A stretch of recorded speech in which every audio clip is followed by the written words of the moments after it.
Eulogy for Robert Kennedy, delivered by Edward M. Ted Kennedy on June 8th of 1968 at St. Patrick's Cathedral in New York.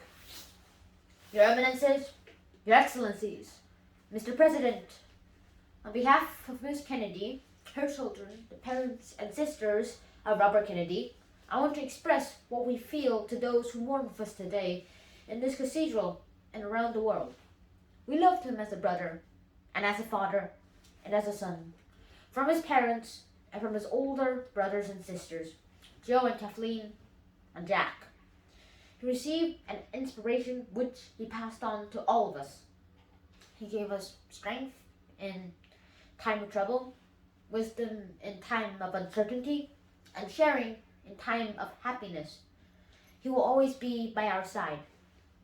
Love is not an easy feeling to put into words, nor is loyalty or trust or joy. But he was all of these. He loved life completely and he lived it intensely. A few years back, Robert Kennedy wrote some words about his own father and what expresses the way we in his family felt about him. He said of what his father meant to him, and I quote, "What it really all adds up to is love. Not love as it is described with such facility in popular magazines, but the kind of love for affection and respect, order and encouragement and support. Our awareness of this was an incalculable source of strength. And because real love is something unselfish and involves sacrifice and giving, we cannot help but profit from it." And he continued, "Beneath it all, he has tried to endanger a social conscience. There were wrongs which needed attention. There were people who were poor and needed help, and we had the responsibility to them and to this country, so no virtues and accomplishments of our own. We have been fortunate enough to be born in the United States under the most comfortable conditions. We therefore have a responsibility to others who are less well off." That is what Robert Kennedy has given. What he lives us to us is what he said, what he did, and what he stood for.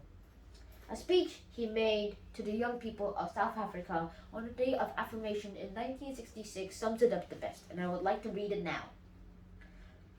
"There is discrimination in this world, and slavery and slaughter and starvation. Governments repress their people. Millions are trapped in poverty while the nation grows rich and wealth is lavished on ornaments everywhere else. These are differing evils, but they are the common works of man. They reflect the imperfection of human justice, the inadequacy of human compassion, our lack of sensibility towards the suffering as our fellows. But we can perhaps remember, even if only for a time, that those who live with us are our brothers. Then they share with us the same short moment of life, that they seek, as we do, nothing but the chance to live out their lives in purpose and happiness, winning what satisfaction and fulfillment they can. Surely this bond of common faith, this bond of common goal can begin to teach us something. Surely we can learn at least to look at those around us as fellow men, and surely we can begin to work a little harder to bind up the wounds among us and to become in our own hearts brothers and countrymen once again. The answer is to rely on youth, not a time of life, but a state of mind, a temper of the will, a quality of imagination, a predominance of courage over timidity, of the appetite for adventure over the love of ease. The cruelties and the obstacles of this swiftly changing planet will not yet yield to the obsolete dogmas and outworn slogans. They cannot be moved by those who cling to a present that is already dying, who prefer the illusion of security to the excitement and danger that came with the most peaceful process. It is a revolutionary world which we live in, and this generation at home and around the world has stressed upon it a great burden of responsibility that any generation that has ever lived. Sure, some believe there is nothing one man or one woman can do against the enormous array of the world's lists. Yet many of the world's great movements of thought and action have flowed from the work of a single man. A young monk began the Protestant Reformation. A young general extended an empire from Macedonia to the borders of the earth. A young woman reclaimed the territory of France. It was a young Italian explorer who discovered a new world. And the 32-year-old Thomas Jefferson, who proclaimed that all men are created equal. These men moved the world, and so can we all. Few will have the greatness to bend history itself, but each of us can work to change a small portion of events, and in total of all these acts can be written the history of this generation.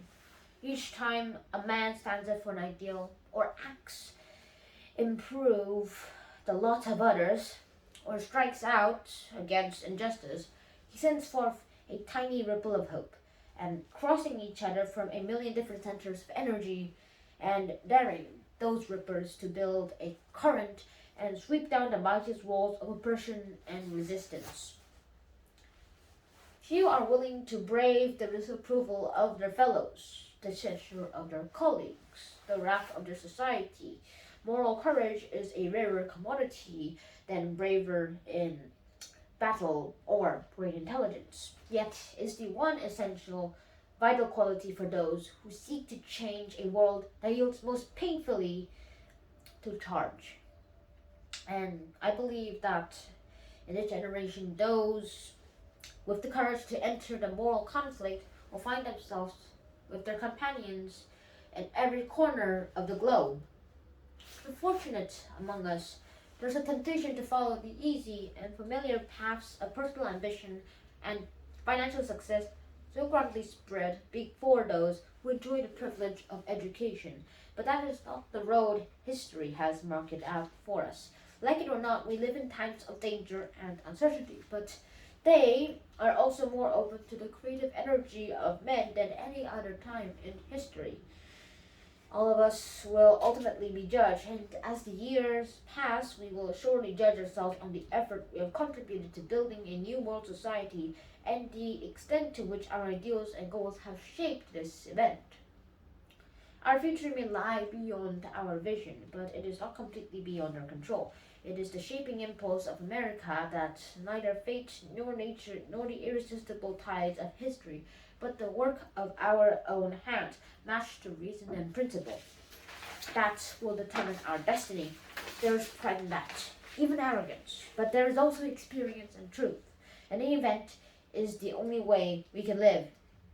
That is the way he lived, and that is the way he leaves us. My brother need not to be idealized or enlarged in death beyond what he was in life. To be remembered simply as a good and decent man who saw wrong and tried to right it, saw suffering and tried to heal it, saw war and tried to stop it. Those of us who loved him and who take him to his rest today, pray that what he was to us and what he wished for others will someday come to pass for all the world.